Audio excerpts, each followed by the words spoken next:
The views expressed on the Making It Matter podcast are that of Gunnar, Esiason, Julia Ray, and guests, and not necessarily those of the Boomer Esiason Foundation. Nothing in the Making It Matter podcast should be considered medical advice. Such advice can only be given by a physician who is experienced with cystic fibrosis. The Boomer Esiason Foundation, Gunnar Esiason, Julia Ray, and guests cannot be held responsible for any damage which may result from using the information on this podcast without the permission of your medical doctor. You're listening to the Making It Matter podcast with Gunnar Esiason and Julia Ray, presented by the Boomer Esiason Foundation and GunnarEsiason.com. Hey there, it's Gunnar Esiason, and thanks for joining Julie and I for episode 37 of the Making It Matter podcast series, communicating about cystic fibrosis. Hi everyone, Making It Matter is a weekly podcast presented by the Boomer Esiason Foundation and GunnarEsiason.com, highlighting the challenges that people with CF face and the people who face them. Since Julie and I both have cystic fibrosis, we're remaining compliant with the National Cystic Fibrosis Guidelines regarding patient interaction and cross-infection by recording via Skype. This podcast was made possible by Novartis, Vertex Pharmaceuticals, and the Digital Credit Union, so big thanks for them for always supporting Boomer Esiason Foundation educational initiatives. So, Julie, we're back after our week hiatus, and it is now CF Awareness Month, or as I like to call it, let's jam as much information about CF down your throat as we can month. Because what are we doing? We're talking a little bit louder about CF for the month of May. I was at a CF Education Day last week where I was giving a talk in Wisconsin, and a lot of the questions that I got from the people in attendance were about communicating cystic fibrosis to people around them in their lives, communicating their son or daughter's CF to other people, and whether or not it's appropriate to do that. So those people may include teachers, coaches, classmates, in the elementary level, classmates in the middle school level, classmates in the high school level. And then as you get older, it's communicating it to coworkers, college roommates, friends, people that just are around you but may not know. And then with that, there come some weird, uncomfortable moments in talking about your CF. And there are also quite a few funny moments as I've experienced in my life as well. So let's start with, talking to little kids about CF. What I'm saying is, say you have a son or daughter who's 4, 5, 6, 7 years old, and you want to make sure that his friends know what's going on, or rather his friend's family knows what's going on if they ever have, if they're having play dates or little sleepovers, or if they're in school. I think it's important to make sure everyone knows, simply so that you're not getting awkward questions, or your son or daughter is in a position to hopefully answer a question in the correct and most effective and positive way. And I think the way to do that is by sort of giving other people the basics. I don't think you want to scare people away right up front. I agree. Plus, when you're that young, there's like the blissful naivete that is actually in your favor. Because I don't really remember that many conversations as like a young child where I felt like my friends were realizing the ramifications of what cystic fibrosis is. Yeah, I don't think it's so much the friends. I think it's more like their family. I think it's important to reassure your little friend's family that you're not sick. And I think it's important for parents to do that. So what I mean by that is, let's say little Jimmy, 7 years old, and he wants to go have a play date with little Carlos over at Carlos's house. And the little play date turns into a sleepover or whatever. And you want to make sure that the parents on the other end understand what CF is so that they're not overreacting to anything. Obviously little Jimmy's going to have a cough, or he might have to take some pills with dinner, or he might have to do some treatments, whatever. And I think, it's important to impress upon the lifestyle that someone with CF may have, and how it is, it's conducive to everyone else's lifestyle as well. It's not like a barrier to a sleepover or a barrier to a play date or something like that. Right. Yeah, normalizing the experience for everyone as early on as possible is like the best way to go about it, for sure. Yeah, but I think to expand further on, just normalizing is a broad spectrum word of saying it. Yeah. The way I used to do it is when I used to go over for like a little sleepover or whatever, my mom or dad would drop me off, and I'd have my little bag of medicine, and I'd go off and play with my friends while at the same time my parents basically gave my little friends, family a crash course on what was going on. Right.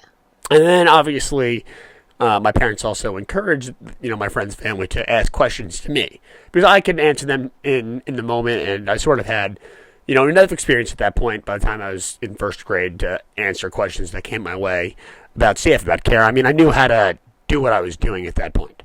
And I think it's important to make sure that, you don't want to send your kid off into the wild of a sleepover or whatever if he doesn't know what he's doing. Yeah.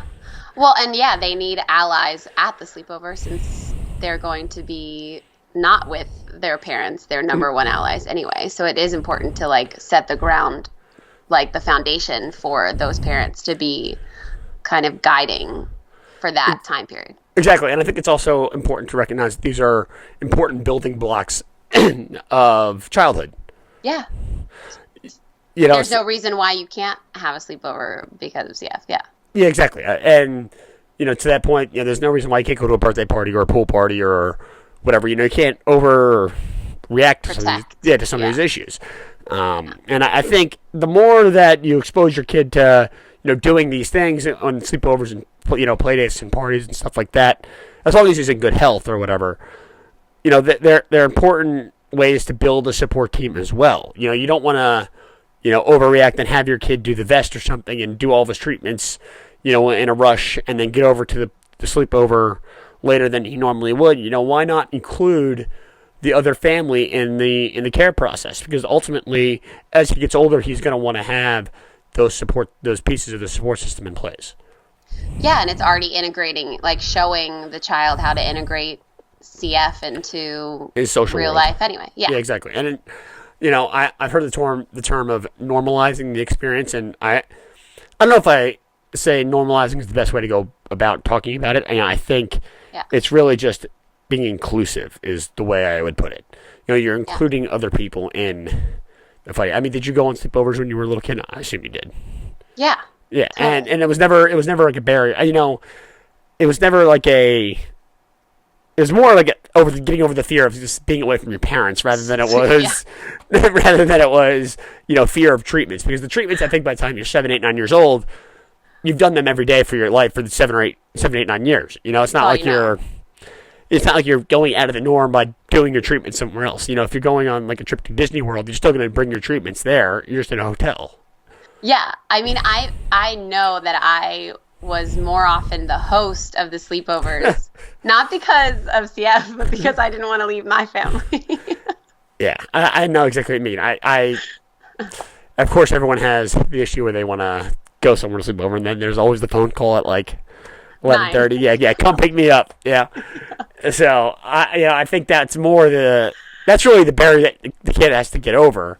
Right. And not so much the CF, because I think by that point, at least in the CF kid's world, he has become normalized to the treatment process already during a sleepover or whatever. Sure. So now the other part of this is for little kids or kids going in elementary school, middle school, that are in school. Mm-hmm.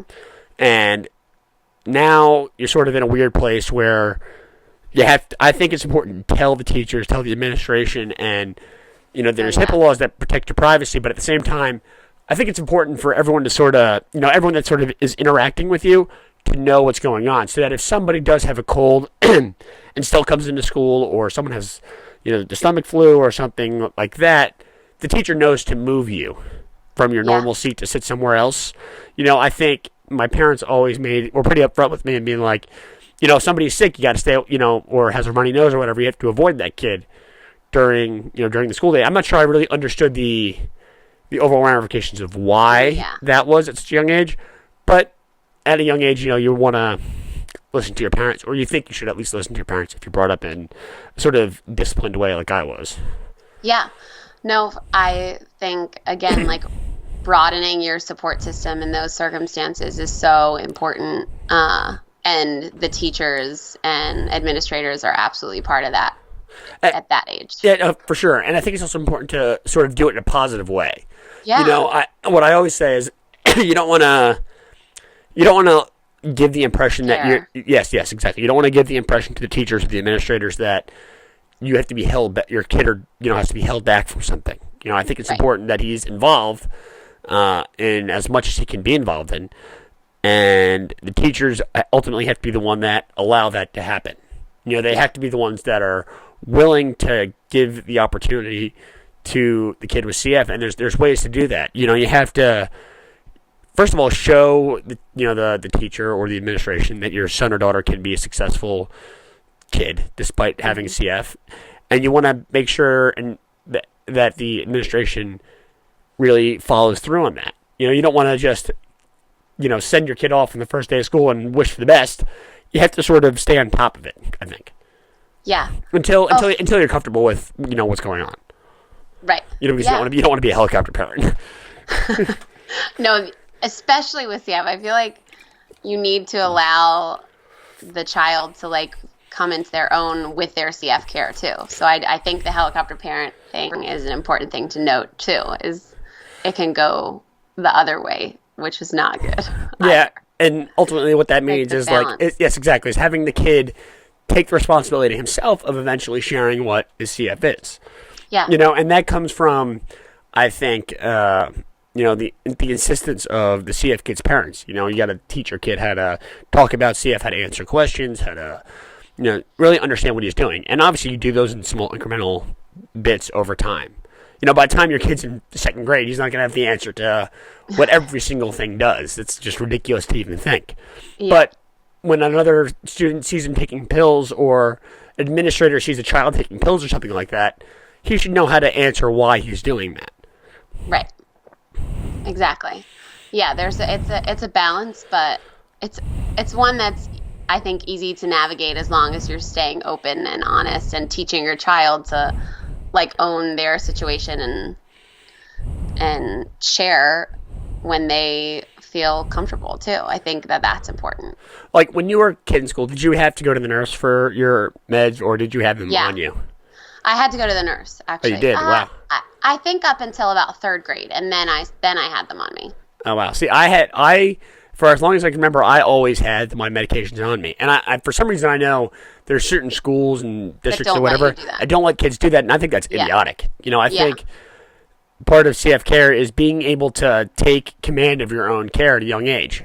And the reason I say that is because, let's say you're 3, 4, you're second, third, or fourth grade, you're a kid, and you're going off to lunchtime, right? You don't want to have to go to the nurse to get your pills and then go meet your friends at lunch.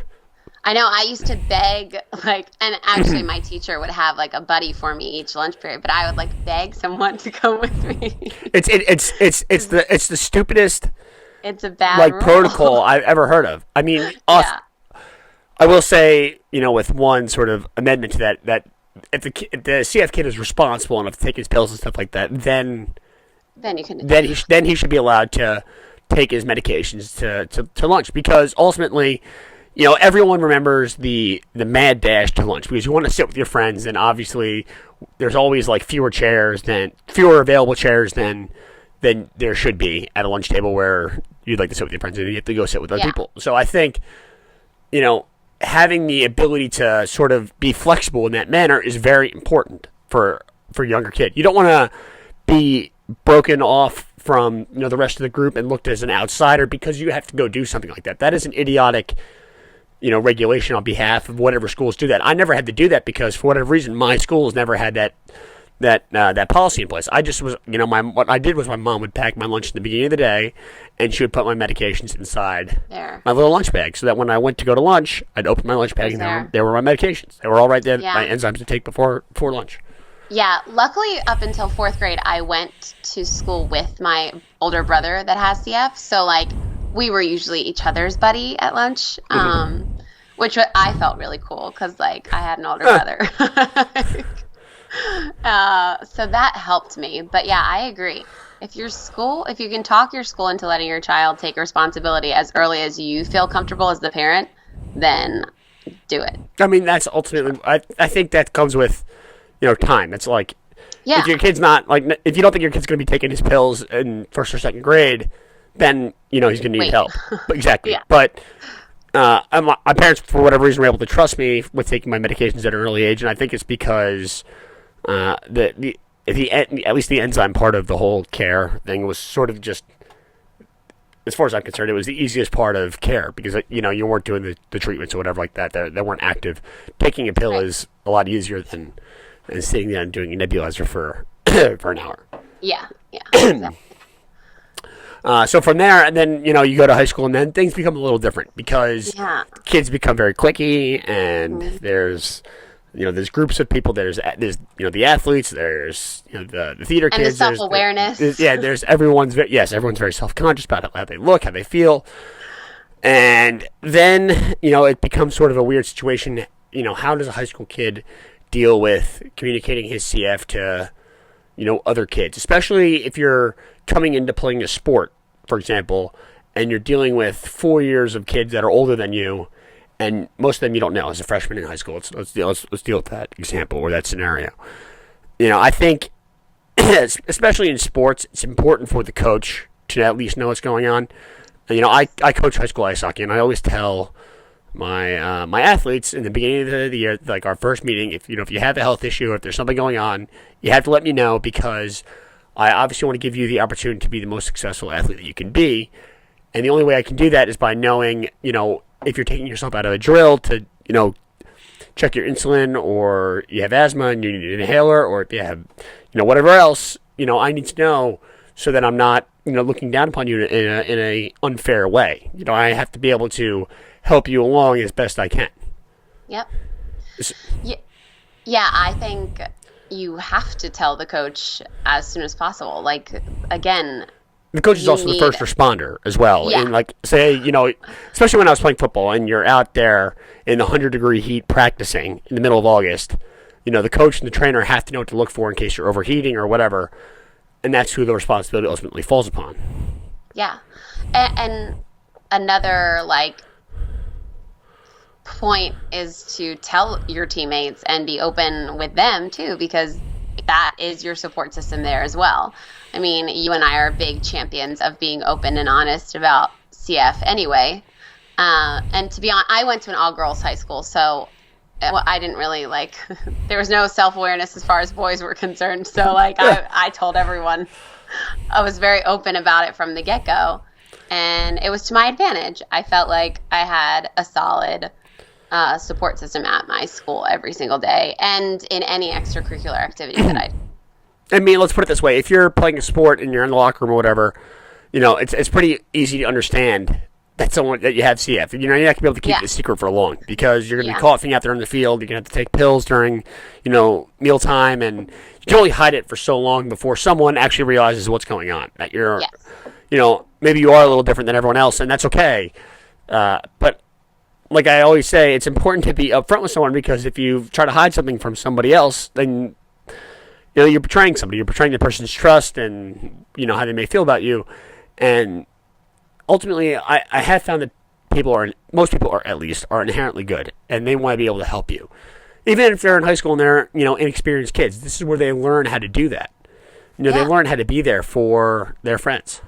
Yeah, it's an important moment for both parties, the CF patient and their friends. And by that point, you should be able to be, the kid with CF should be able to be more versed on what's going on and be able to answer more complex questions and things like that. I look back to my high school years, and I actually remember one specific day, and it's when we were learning about CF in biology class. I think in biology class, that's like how most people know about CF. They get 1 day of CF education in biology class. It's like the introduction to genetics, because the whole recessive gene thing. That's how they sort of teach genetics. So I actually remember when we learned about it, and I felt like I had butterflies in my stomach, because I was like, oh my god, everyone else is learning about what goes on here. And obviously looking back, I realized that everyone was oblivious to the way that I was feeling, even though that's the moment of self-conscious that I had. And then as soon as the lesson passed and no one felt any different about anything else or about me personally, then I realized, I was like, oh, okay, it's not that big of a deal. Yeah. It's totally fine.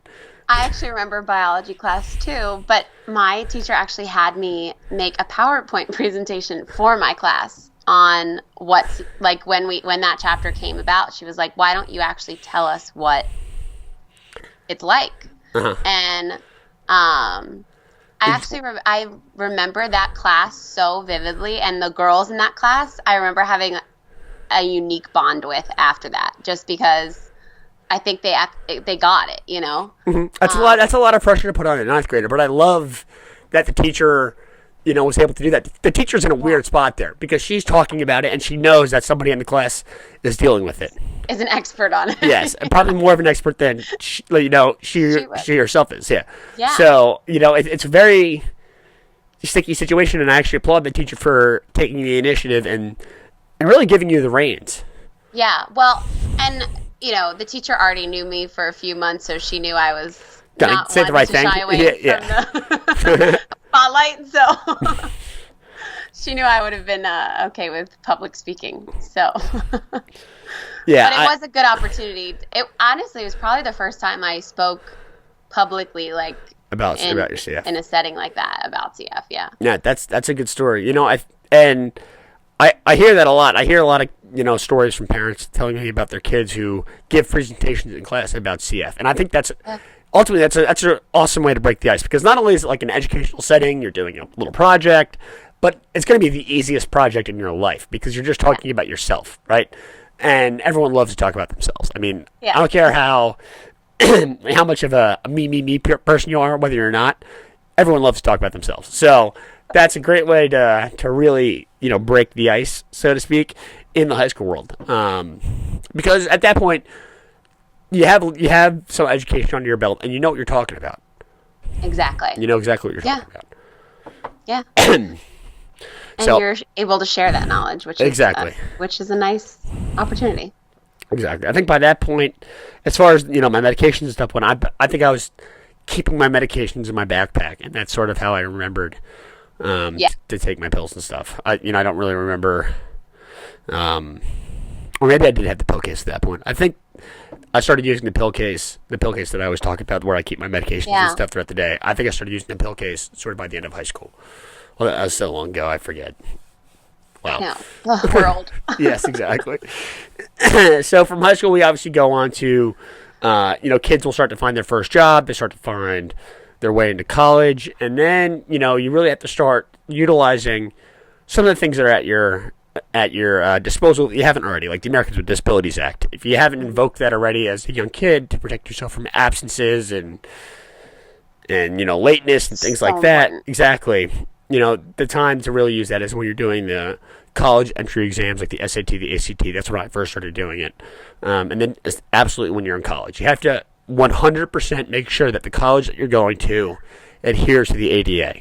Because there are certain colleges out there that do not have to, just for whatever reason. It's like they're like some weird sort of private school or like a religious institution or whatever. But most schools have to. And I think, I mean, it's critical. If you go to a school that does not adhere to the ADA, you know, shame on you. That's your own fault for not doing your homework. I would have survived. Yeah, exactly. So I wouldn't have.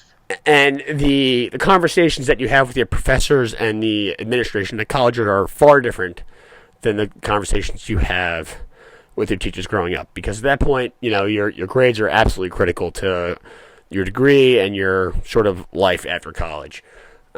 And college professors are the absolute worst, in my opinion, because a lot of them are just this is a personal opinion. A lot of them are just sort of like full of themselves, you know, and they just like want to like just slam their agenda down your throat, and they don't always have like your best interest in mind. As far as I'm concerned, that's like my personal experience. Feeling. Yeah, that's my personal experience based on a few professors that were totally like non-conducive to my CF and my situation. I mean, I would like very uncomfortable situations. But at the same time, I did have professors that were fantastic about my CF, and they made sure that my best interest was, and also their best interest, and they were able to sort of help me get through, you know, my education and stuff like that. Because there were times in college when I had to miss extended periods of time. I had pneumonia a couple times in school, and I had pancreatitis. So there was quite a few situations where I did miss extended periods of time, and most of the professors were able to deal with it. There were a handful, like maybe 5-10% of them, were just totally like in their own world, and that does happen, unfortunately. Yeah, I think I had like 2 or 3 bad eggs for professors, but for the most part, my professors were because of the Disability Act and like having that in place. They knew and they were on my team. Like I felt very much. They all should be, but there's always going to be one or two that's going to push back for whatever reason. It's not like you're trying to get ahead in the world. You're really just trying to play with 2 hands in front of you instead of having one hand tied behind your back. And the Americans with Disabilities Act does that for you. It puts you on a level playing field. You're not getting preferential treatment in any stretch of the imagination.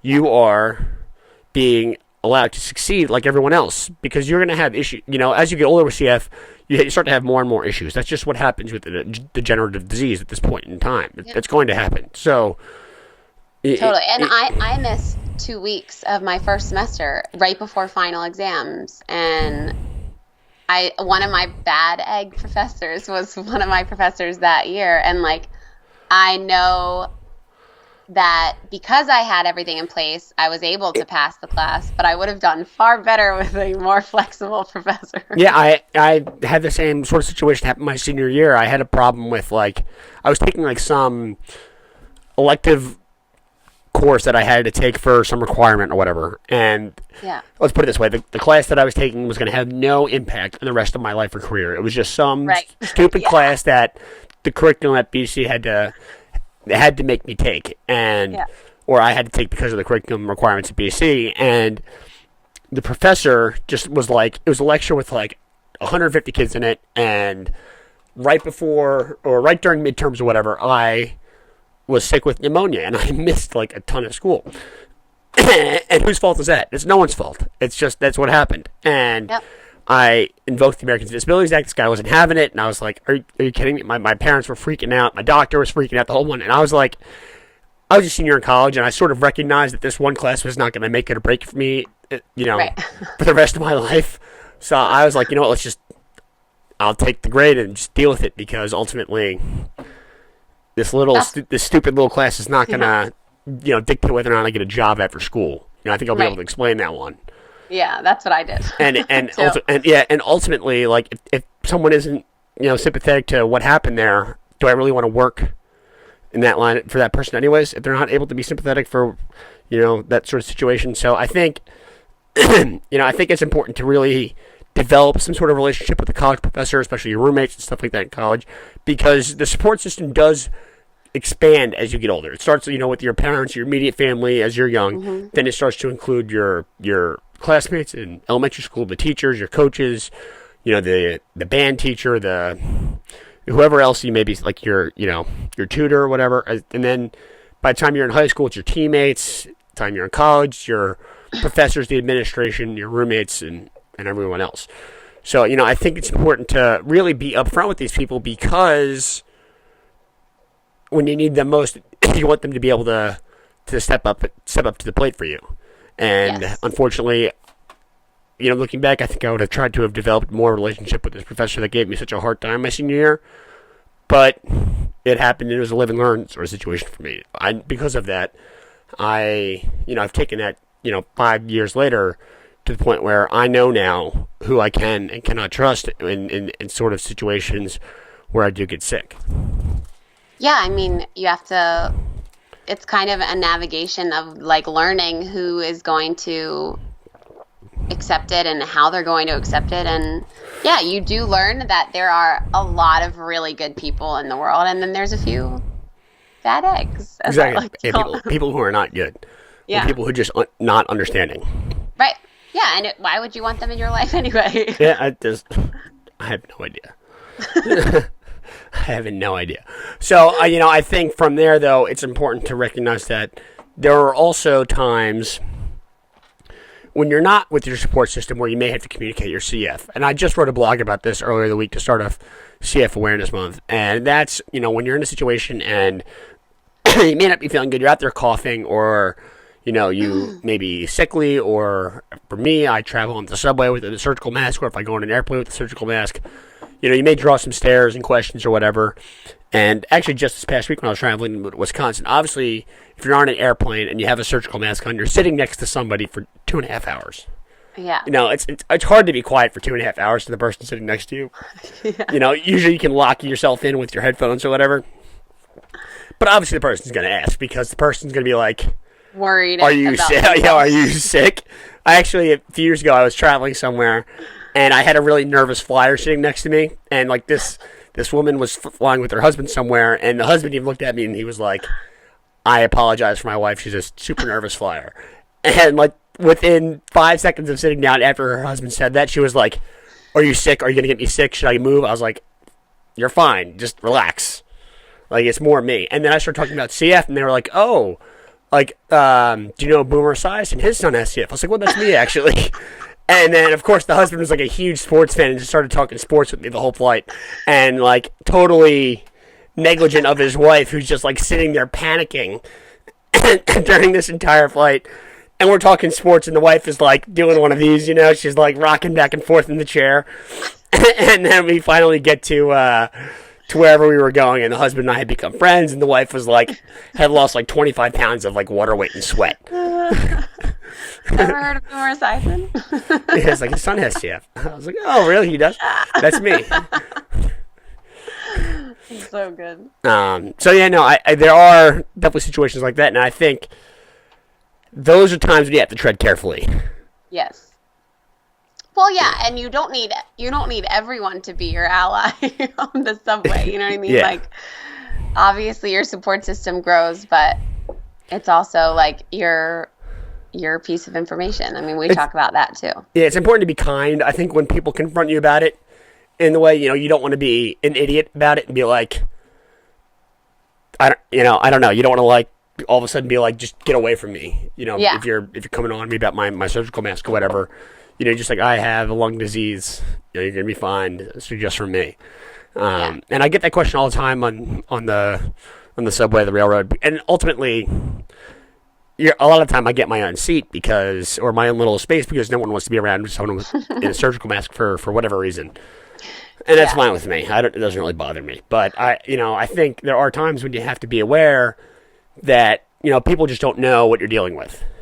Yeah. They have absolutely no idea, and they may make a snide comment, and you have to be prepared to react to that. And it's fine. Right. It's going to happen, and you have to look at that as like a positive opportunity to explain what CF is and hopefully raise some awareness around it, and then, you're doing your part in educating somebody else about the disease in the moment. Yeah, and then their initial impression will completely change. Absolutely. You'll throw them off their game entirely. Yeah, I mean, that's the other thing that happens too. As soon as you drop the bomb, so to speak, yeah, the person's going to be taken back, or maybe that person even has knows somebody with CF, and then you sort of a conversation starter. It is. I've met so many people traveling. Like, I'll either be doing my portable nebulizer, at an empty gate or something, and the conversation will start. So for sure, it is an icebreaker. Yeah, absolutely. And those are like the positive moments that you have to like lean your head on. You can't take one negative moment and like let it ruin everything for you. Yeah. That's the important thing here. Yeah. I think it's important to really stress on the positive times, and ultimately a lot of people are going to be, interested. I look back to a couple weeks ago. Really, a couple weeks ago, I was on a train ride home from a Ranger game in the city, and I was wearing my surgical mask, and someone just started talking to me about it. He's like, oh, I'm a radiologist over at one of the hospitals. And I was like, oh, I have cystic fibrosis, whatever. And he's like, oh, we had a patient in the other day getting a chest x-ray. And I was like, oh, and then you start just talking about it. So, yeah. I think there are opportunities out there when, you can sort of use it as an educational point. Yeah. I think throughout, every stage we've talked about that, really. Even as little, when we started this podcast, was like, you can teach the people around you, for sure. Exactly, and they have to look at that as an opportunity. So from there, let's go on to the Making It Matter segment. Yes, so this week we have Josie Walton. She's 15 years old and a varsity soccer player. She's like a rock star on her team in Virginia, and she actually has an awesome quote in the article on her about Well, I'll just read the quote and you'll see. When I was little, it was hard for me to deal with it and tell my friends about CF.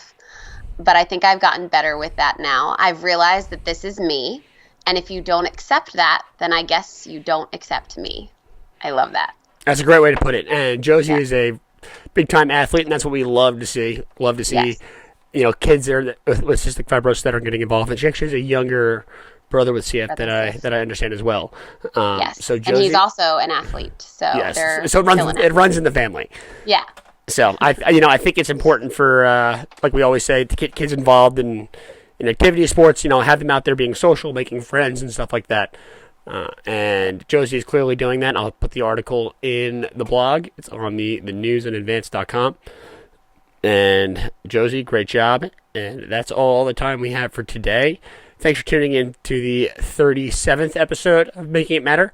Remember, you can follow along with our weekly podcast via my YouTube channel on GunnarEsiason.com or JuliaRay.com. You can also follow us on iTunes. If you do that, like, share, review. Like, share, review. And Instagram, which is at Making It Matter _CF. And we have a lot of May CF Awareness Month posts. Yes, we do have a lot of content coming up on the Instagram, so make sure you check that out. You can also check out the Boomer Esiason Foundation Instagram, which was just recently launched this week. That's at Boomer Esiason Foundation, and make sure you check that out because there's going to be a lot of good giveaways and stuff like that throughout the month of May, which is also CF Awareness Month, or as I like to say, when we like to jam as much information about CF down your throat month. And if you want to see us podcast about something specific, you can always send either of us an email. I'm Gunnar's blog at Esiason.org. Julia is JuliaRay at JuliaRay.com. Yes. Or you can send us a message on Facebook and we'll get back to you. And I think that's all I have. Oh, make sure you tune into the rest of Making It Matter for the month of May because we're going to have a lot of guests on moving forward. We look forward to having the Salty Sisters on coming up. We both Salty Sisters, Leah and Tiff, and that's all I have for you today. Do you have anything you want to add? No, I think we covered it all. Okay. Way to be there for me. Sorry. So this is...